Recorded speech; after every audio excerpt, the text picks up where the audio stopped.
I think being as you can be is probably the best advice I've heard recently. Because, yeah, like if you're you and you get people to like you and you have that charisma, it's going to help you in the long run. Maybe they don't buy your book immediately, but maybe now they're drawn to your page. And eventually, after one or two videos or posts, they follow you and then they get invested and they're like, oh, I saw you at an event you posted. Now I'm kind of interested because it seems like you're a quote unquote real author. And then they'll buy your book.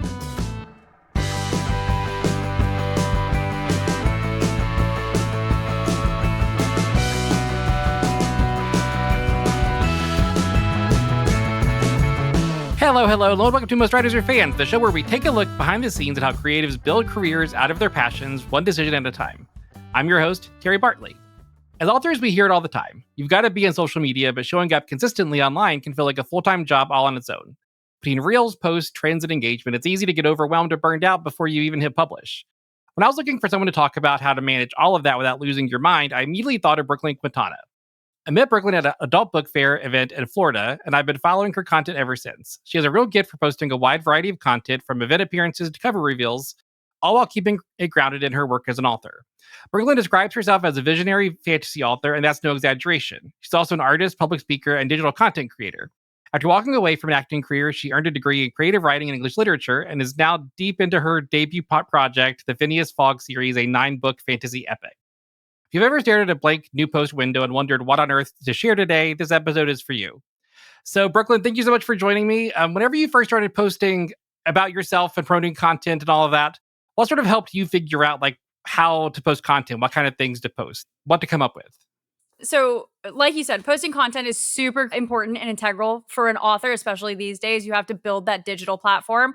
And coming up with things to post is super, super hard and tedious and definitely can burn you out if you let it overwhelm you.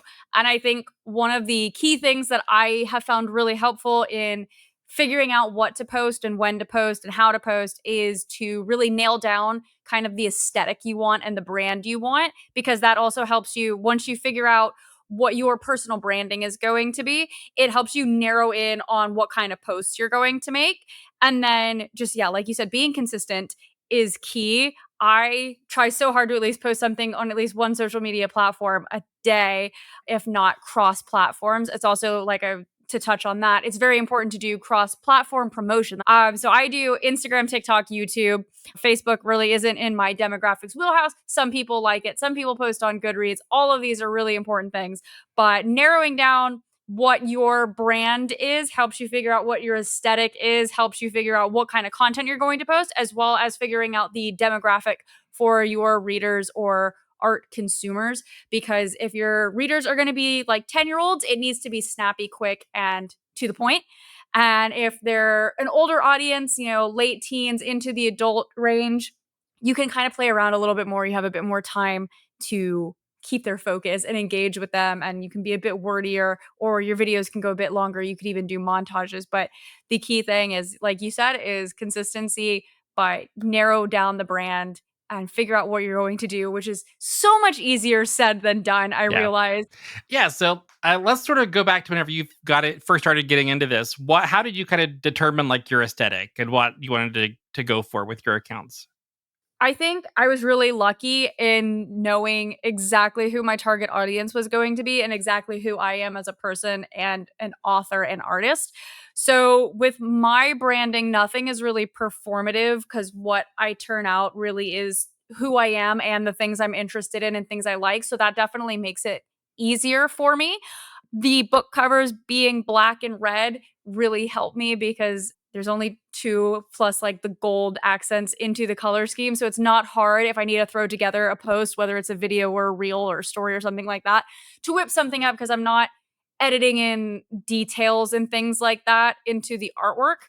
So if I need a quick post, you can guarantee it's just going to be black and red. So I think that was really integral, is building my personality into my work, which got me into the book cover design, matching that aesthetic, and then just really flowering off and building from there. I like dark, weird, kind of gothy things. That's how you see me dressed in my post. That's what I'm probably going to be talking about. And then anytime people ask me like, "Oh, what's your demographic?" I'm like, "Oh, grown-up Hot Topic kids." Obviously, that's where I'm leaning into. So there's that cohesion there, and I think if you're a first-time author or a content creator, one of the key things that I think is really important is narrowing down what persona are you going to portray? Are you going to be yourself?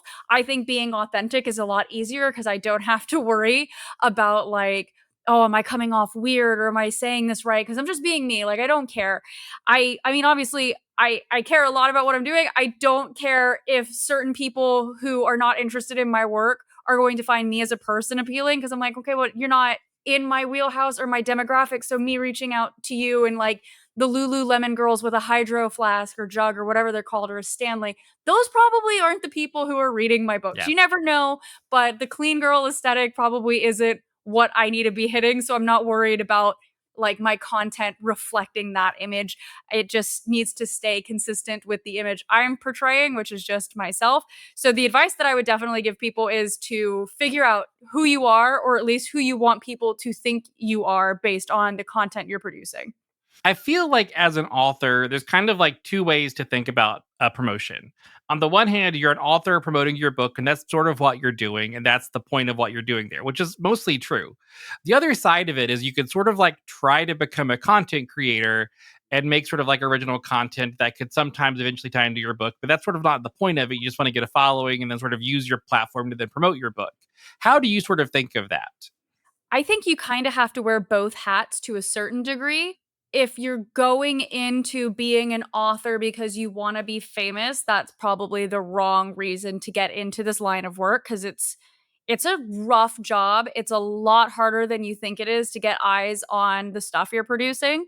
And I don't know about you, but I mean, this takes up hours and hours of every single day of mine. There's not a day that goes by where I'm not putting in some kind of work, whether it's just like obsessively thinking about the books or the plot or taking notes or even just content creation takes hours, which I feel like a lot of people overlook.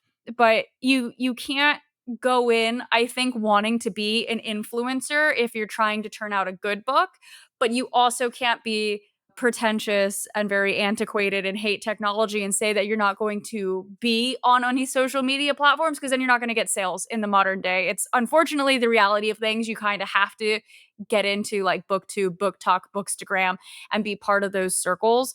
I think you also should go into it with a bit of humility because it is really hard to break into the book space and you shouldn't show up thinking you're just going to be a force of nature because it happens very rarely. Personally, I like to create a lot of bookish content on my TikTok that I then put on like reels on Instagram and things.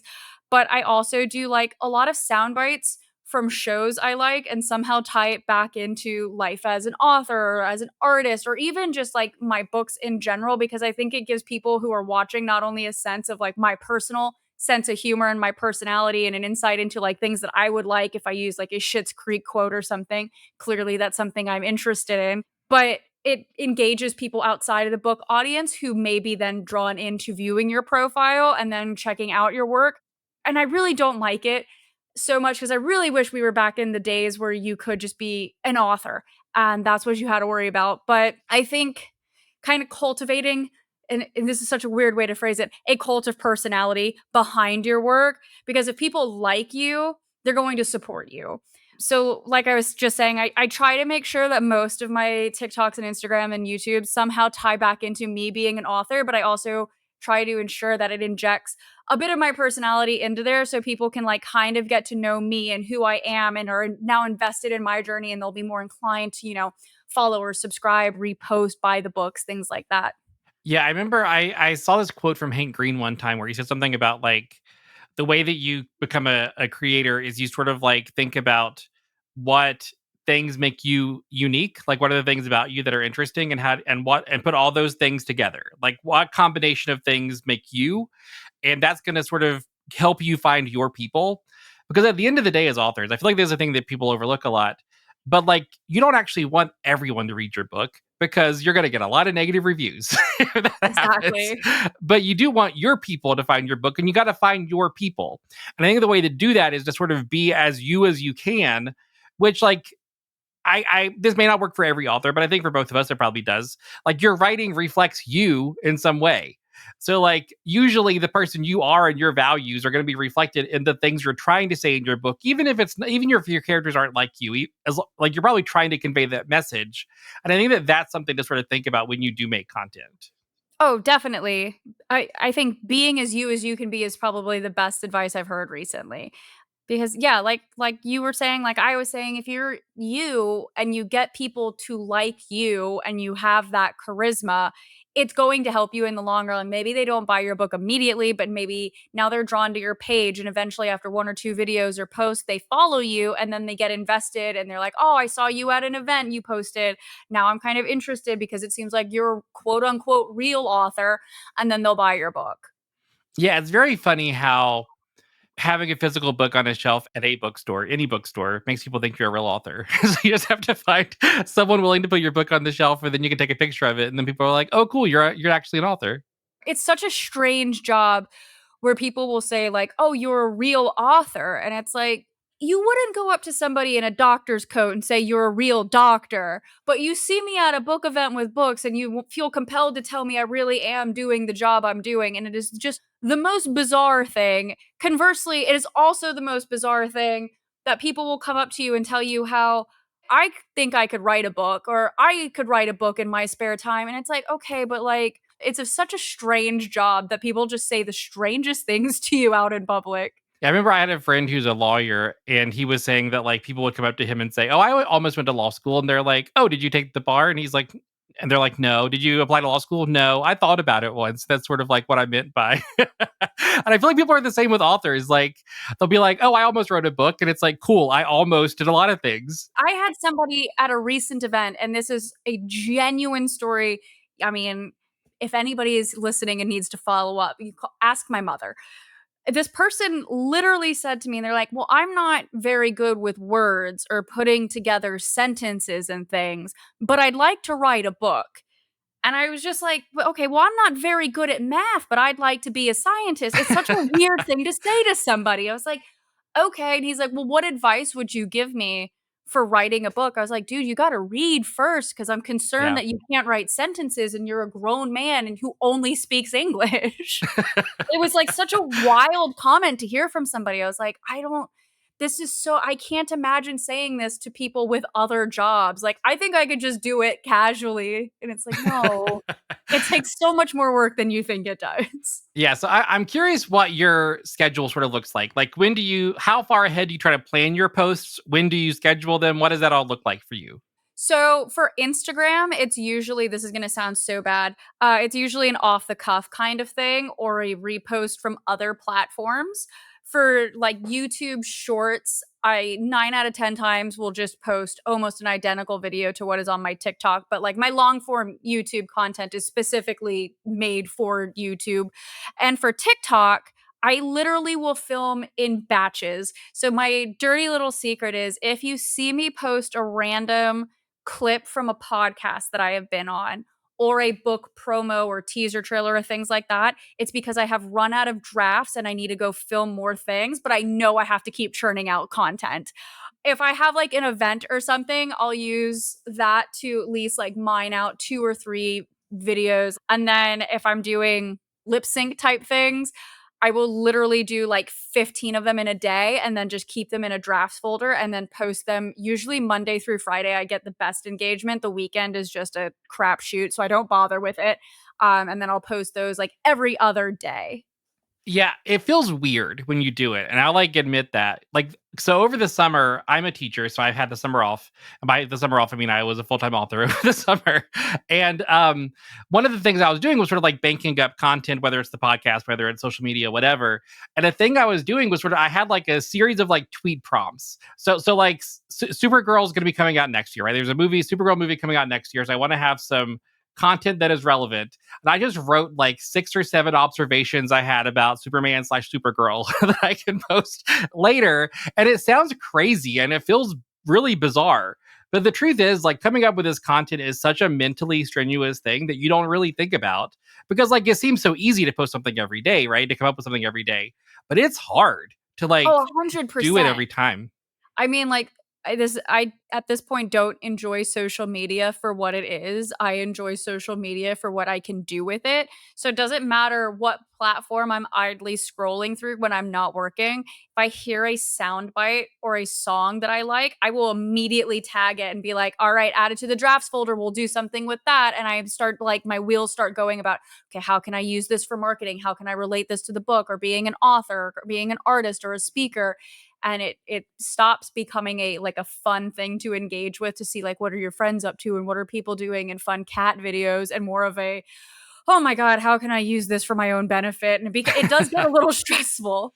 I do think it's hard to divorce yourself from what social media is, but I think you kind of have to avoid the burnout. Because like I remember, I think it was this past year, I started using Twitter again, which it's a hellscape, so it is what it is. Even though I didn't post that often, just scrolling through the feed to try to just like comment on other people's things, because again, like engagement is so important. You have to engage with other people so that the algorithms will promote you. Um, I was like, I would get pulled into like controversies that I shouldn't even know about. And then I'd get so mad about things. And it's like, I wouldn't have even known this was happening if I didn't scroll Twitter that day. And I think that you really do have to kind of like just get yourself like, don't utilize the platform. Because if you utilize the platform as a user, you're going to drive yourself crazy and you're going to be expending mental energy doing things you weren't intending to do? Oh, definitely. I am at the point where, like I said, I don't know if I'm capable of engaging with social media on a context that can be fun anymore. It's just it's either work related and stressful, or I'll literally scroll through Instagram for hours looking for podcasts that somehow can be related to the work I do. And then I'm like, found one. Okay, follow. Where's your website? Let me watch all of your past interviews. Okay, now I need to find your email address. And it's a weird part of the job also Yeah. is that that's how we utilize social media, is to farm people that we can work with and network with. It's not like, let's be friends. It's a, you need a person on your podcast. I need a platform. How can we Yeah. make this a transaction? So yeah, it's really kind of stopped being fun, if social media was ever fun, because I feel like every platform is just like the eighth level of hell at this point. Yeah. And I do think there's something kind of liberating though about it, because I think that whenever you use it, whenever you think of these things as just like a part of your job, then you sort of are free of the like chokehold that they have on so many of us, right? Because like so many people are sort of like so tied to social media that they can't really live their lives without it. But I think that, I mean, like we met each other in person. I don't know that we would have like ran into each other online unless, I mean, maybe because of what we both do, we might have eventually. But like I think that most of my best author friends I've met at in-person events, like at festivals and conferences and signing events and things. And I feel like that is kind of cool. That's how I've sort of like made peers in this sort of industry. Same. I don't think I follow and or am friends with any authors that I haven't met in person. I'm not super inclined, if I see author in somebody's handle, to follow them. Some people maybe, I'm personally not. If like an author reaches out to me and I vibe with them, I'm like, yeah, okay. But I prefer, if I'm going to make nice with people in my own industry, to have actually met them. Otherwise, it feels just like a very hollow, cold Yeah. interaction.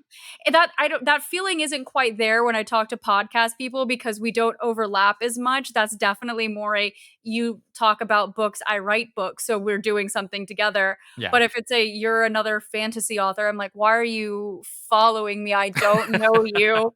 And it seems kind of weird because I'm like, are you trying to suss me out? Is this going to be bad for me, good for me? So it's, Yeah. I definitely prefer to meet other authors in person. So I social network like it's the 90s. I prefer to talk to people in person and socialize that way with people in our industry for sure. Well, and just the truth of it is, I hate to say it this way, but it's just true. You don't really know if somebody's actually serious about their author career unless they go to those kinds of events, right? Like if they actually physically go to a thing with a box of books and are willing to kind of like set up shop and spend a whole day doing that.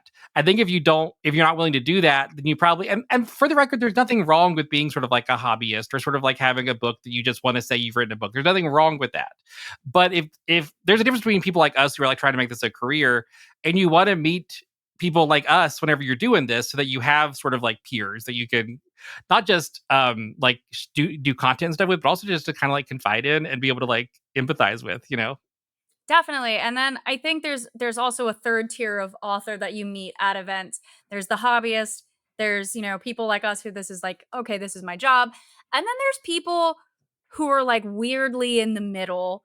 I've just my last event, I guess I came away with such a bad taste in my mouth from some of the authors that I met where they just like come and talk down to you as if you're never going to sell any here. And well, when you're in the industry, you'll understand that it needs to be a completed series for people to care. And I'm just sitting there like, this is my job. Do you think I haven't done market research? Like, wild thing to come out and say to somebody you don't know. But so many people do that. And it's like this weird middle ground of a hobbyist and a professional where they do it on the side and they've got like their books are like at half the length of my chapter and Yeah. they're over here like crapping on me and I'm like, dude, I do this for a living. That's wild. I'm not insulting your books. And then you outsell them and feel great about it.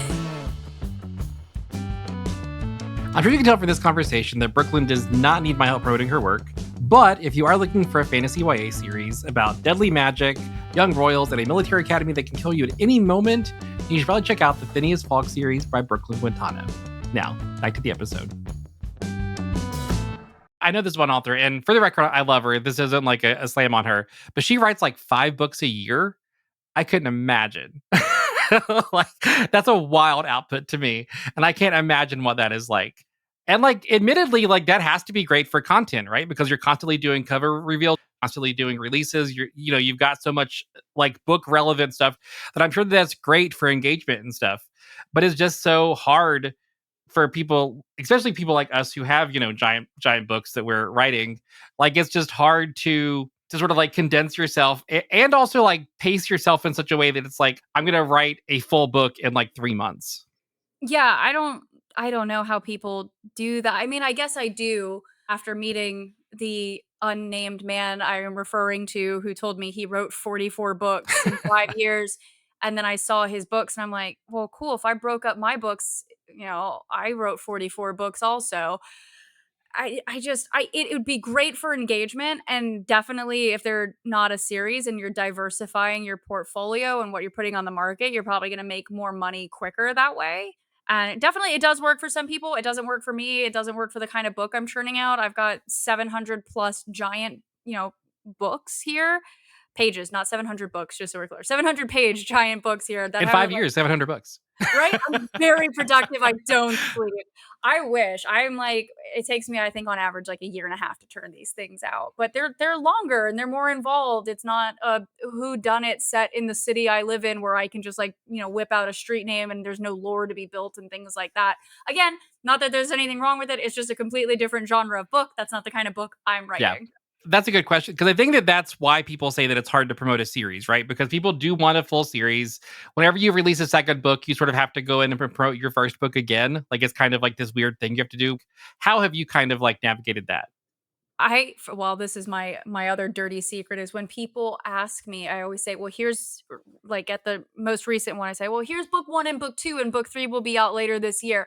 I shy away from telling them there's 9 of these, but it's more like I'm obfuscating the truth because I always say in interviews, there's going to be 9 of them. Amazon says it's 1 of 9, it's book 2 of 9. So it's not, I'm not lying to people.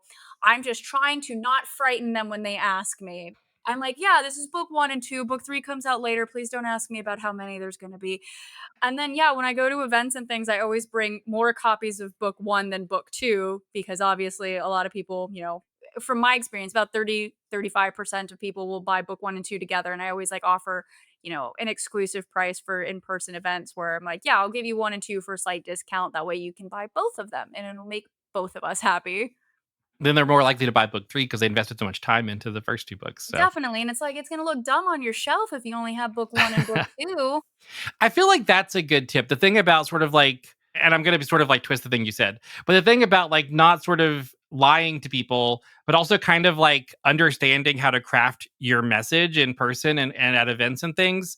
Because so for example, my publishing company, Starlight King Press, like I do self-publish, but I do have a publisher, right? I own a publishing company that I publish through. So whenever I'm at events, whenever I'm at bookstores, if that's me my publisher, I say Starlight King Press, and then I don't say anything else. Like I always say the same thing, Morpheus Media. And if you take the time to go look it up, obviously you'll realize I'm the CEO and owner of that company. But it is a real, filed LLC. It exists. It pays taxes and things. So I also don't say, "Oh, I did it myself." Well, and like on this, like you said, like on this podcast, I've said many times that like I sort of that I do that intentionally. Like I do that to kind of like make people think that it's like more of a legitimate publisher. Not that it's not, it is right. It's one of those weird things where it's like it is a legitimate publisher. Like it is Yeah, you're publishing just not books. one of the big 5. You're not Yeah, Penguin. yeah, And people unfortunately abuse the indie book system. And so people get a very bad taste in their mouth when you say it's self-published because they think you haven't had it professionally edited. The cover's going to look like crap. It's going to be terrible. And for a lot of authors who you meet out in the wild who are at events, that is not the case. Because if you're going to spend money to go to these big events, you have put money into that work you're turning out. Because you're not going to take a bad product with you. That makes you look bad. So I do the same thing because people just have such a negative connotation to indie work that I just tell them, yeah, oh, it's from Morpheus Media. And people 99% of the time are like, oh, cool. And don't ask further yeah. questions. The thing that I think is important there for people to take away is like it's sort of okay to be kind of vague when you promote yourself, and then in long form content be like far more honest and authentic. I feel like that's kind of a good way to thread the needle, because then like you still are very open about it. If anybody asks you about it, it's like, well, there's a full podcast episode where I talked about that. But like it's hard to find like unless you're deep into it, because if they're listening to a full podcast episode, they're already bought in, right? Yeah, if people are investing the time, I'm assuming they are already interested in the work that's being done. I recently did a 2-hour long podcast interview, and my boyfriend asked me, "Well, who is going to listen to this?" I'm like, "At this point, people who are already invested in Yeah. everything else I have done and or people who have read the book," because it was like a spoiler deep dive conversation with multiple hosts. And I fully understand and recognize that that's not going to reach thousands of people, maybe one day. But for right now, it's like people who are already invested and interested are the people who are going to listen to me prattle on about, what's going on in book 4 that isn't even written yet.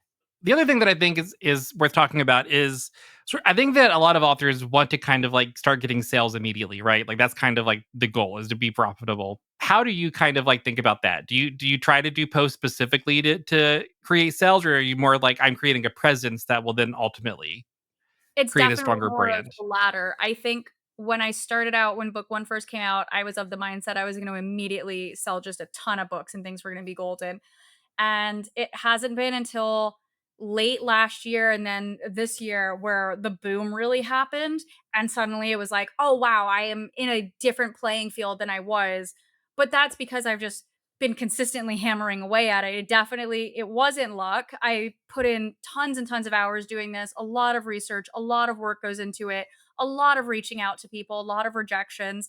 And I've just been hammering away at it. So when I even like my friends or family are like, "Wow, you're doing so much better all of a sudden." I'm like, "Yeah, it's not really all of a sudden. It's been a gradual. It's just we're noticing such a big influx now because of the years of work that have been put into this prior to now."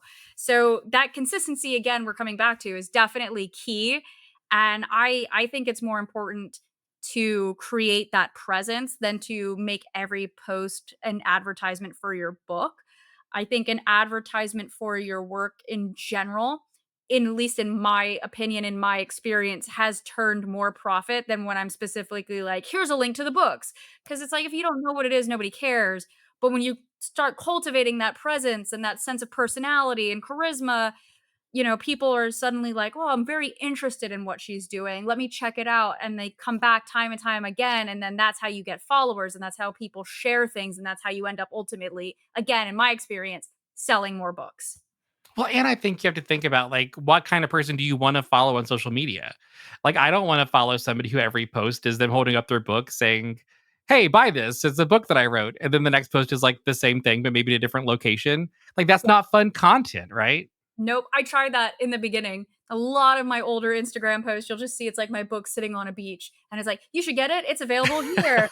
And now I feel like very rarely do I ever post just a picture of the book and I'm like, "Here it is," unless I am specifically doing an event and need to have a tie-in link for things. That is, I think, the only time nowadays where I will specifically only post, like, a picture of the book.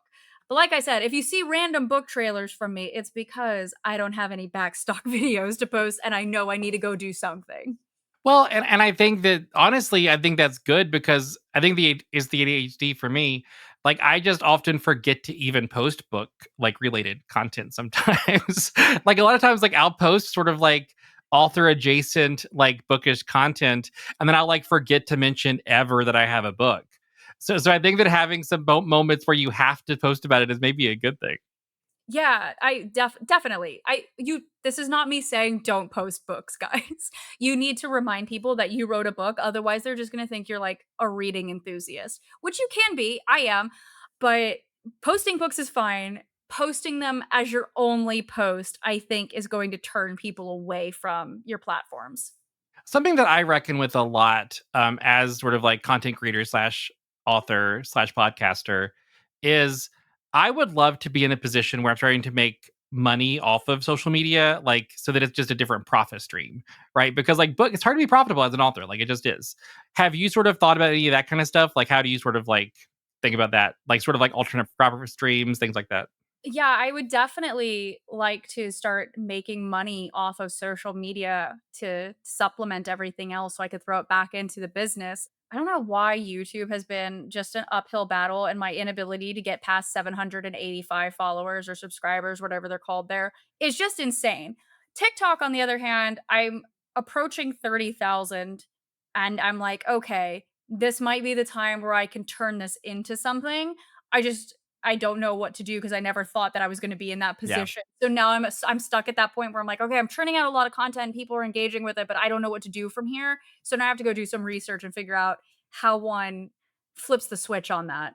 Well, I do think people are probably curious though, like, have you utilized tools like the boosts that, like Instagram or TikTok will do or like doing ads? Like, have you done that kind of stuff? Have you done a lot of like follow for follow kind of things? Like how do you sort of like specifically organically grow your audience? How have you kind of like approached that? I don't do follow for follow because that usually doesn't work out well, in my opinion and experience again. Specifically, Instagram, I feel like is more me just organically building a presence and directing people back to Instagram and making it just a hub of evidence to prospective people I'm working with that I am doing things, and I put probably the least amount of effort into Instagram. When it comes to TikTok, I have multiple data analytics apps that I will check on about like when's the best time to post, what hashtags are trending for book talk, how to get engaged, what sounds are coming up in popularity, which ones are going down, things like that. And I have utilized a couple of promotions on things where, like, if it's a really specific niche post where I'm like, I'm at Comic Con, here's what I'm doing, I'm not going to bother to promote it because I'm not going to get anything from it. But if it's like a video I think is going to do really well, and in the first day or two, I see it organically doing better than other posts, I will go ahead and boost it and then specify the audience it goes to for essentially, like you said earlier, you don't want to cast a wide net and get every fish because you don't want every fish. You want the fish who are going to like what you're turning out. So I will like narrow down my criteria to kind of optimize my chances of building more profile views and more follows off of that. And so what sort of metrics do you think of specifically whenever you do craft that boost, what do you target? I know that my audience on any book related content is overwhelmingly female, overwhelmingly in the 15 to 25 age range, and American. For whatever reason, I have a lot of South American followers and I'm cool with that. I'm like, oh, that's cool. Don't know how I got to you because I know when I specifically target people, I specifically target Americans because the book is only available in English. So I'm going with people in my own country because I'm like, I've had so many shipping and distribution problems with going to Canada that at this Yeah. point I'm like, I'm not even gonna bother with them. They're up there, they're so close, yet so hard to get books to for whatever reason. So yeah, I will, narrow it down to location. Obviously, I'm not specifying by state that I don't have those analytic numbers. But yeah, women 15 to 25. That's usually my bread and butter. And then United States. And you got that information like from analytic tools that you've been utilizing, or Yeah, and you can even like pull it off of TikTok itself will show you a breakdown, YouTube will show you a breakdown, and then there are certain apps where you can, register your profile and your accounts and things, and it'll start pulling the data analytics per video. But usually, I mean, it's just easy enough to use analytics tabs that are offered on the platforms themselves. I mean, it'll at least give you a demographic breakdown of where your views are coming from and who they're coming from. Supposedly, because people could lie also. well, and I think that it is good to keep track of that because the truth is, like, the person that I think my audience is might not actually be my audience. You know what I Yeah. mean? So I think that it is useful to think about like who is actually watching your videos organically, because then that's who you need to show your video to more of, because they're more likely to actually like it. Yeah, definitely. I didn't think that women 15 to 25 was gonna be my demographic, but if that's who it's going to, I'm like, "Cool, cool, cool." We'll specifically push it out to them on videos that I think are going to play well to them. If it's a video that I'm like, "Oh, it's a bit more weird and niche," it's like, maybe we won't promote it because I don't know if that demographic will be as thrilled with the weird concept I've come up with for Yeah. that one. So I feel like you've talked about this a little bit, but like, how do you think about like each platform? Because like you said, you do more long form stuff on YouTube. You do sort of like shorter, virally kind of stuff. Is the sense I'm getting on TikTok, and then you do like the Instagram is sort of just sort of like whatever extras you have. Pretty much, yeah. YouTube is more if I wanna sit down and talk to the camera about a specific topic and I do long form. My YouTube shorts are literally just most of the time pulled right from TikTok. And then it's always so weird to me if a short does better than the TikTok video because I don't know why one performed better on one platform, but it does. It happens all the time. And then yeah, TikTok is more I stay in the like 15 to 30-second range unless it's a very specific topic I've got going on. Try to make it snappy and fun and inject personality into that to just kind of, build that person behind the book feeling. And then yeah, Instagram is just I'm existing over there and just dumping things where I'm like, I'm still alive, I'm still writing books. Here's what I did recently in case anybody asks, and that's about it. Well, I think that that's good advice though, because I think that a lot of times we always just sort of want to post the same things everywhere, which I think that for some stuff you should. Because I think the way that I think of social media now is like YouTube Shorts and TikTok and Instagram Reels are basically the same thing now. Like they've all copied each other, they all perform similarly. If you make content for one, just post it on all of them. And I've sort of thought about it across the board. Like whenever I say Twitter, what I'm saying is Twitter and Blue Sky and Threads because they're the exact same platform. just post the same thing on all of them. Then I think the same is true for like, like Instagram, maybe like Facebook would be the same as Instagram. Those are the platforms, and how the platforms operate are similar. So like this podcast goes on Spotify, but it also goes on YouTube because video podcasts perform well on both platforms. So like if I create a thing, it's going to go on every platform. It may not go on all of them at the same time because I think it's good to space it out a little bit. But I do think of it that way. Do you sort of do that? Yeah, definitely. And I think a hack that I didn't mention is when you are doing things like this, I mean, this is going to sound very terrible because you're the one doing my work for me. Utilize the work other people are doing for you. So when Terry posts things, I am immediately like, and we're going to post very similar content or just screenshots or like a little snippet of the podcast. Because if you've been on a video podcast, you just go screen record it and Yeah. slice it up. Be nice, obviously tag the person who interviewed you, but now you've just got at least 5 days worth of content that you could throw out there and space out with other content so you're not just spamming people with your interview. But I mean, I know if I'm really busy, I will go back to interviews that I've done and just splice out something and be like, "Okay, here's the link to that episode. Go give them a follow and a like," but it also generates content for me. So it's kind of like you're helping each other essentially. It's a very symbiotic relationship. When I feel like I've learned the most about how to promote things, like whenever you were a guest and you shared a bunch of stuff from the podcast, like you did, I think you did like three separate like image posts, and I was like, I should be doing that whenever I post an episode. Like I should be doing that every time. And I was on a podcast recently, and they posted like they had just pulled like five little clips from it, and they posted five of them throughout a week.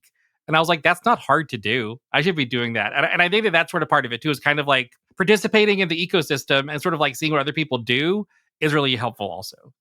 Awesome. Well, I'm glad you didn't hate the fact that I was like, "Yep, here's my content. It's really just Terry's content and I'm repurposing." But so far, yeah, like when I'm on podcasts, I'll go pull their logo from their website. Obviously, I tag people and then I'm like, "I'm on this podcast with so and so," and then tag them and then go check it out. And now I've generated content that can be shared by their profile as well. And then when they do the same thing, I can share it. And now you've kind of got a back and forth where you don't have to put in as much work because half the time it really is just one of my headshots, Yeah. a different background. Boom, there's their logo. Boom, there's the book cover for at least book one. Sometimes I throw in book two if I have extra space. And then there you go. You've got a post ready to go. It looks nice. Everybody's happy with it because you're promoting them for free. And it's a very give and take, quid pro quo kind of content mill.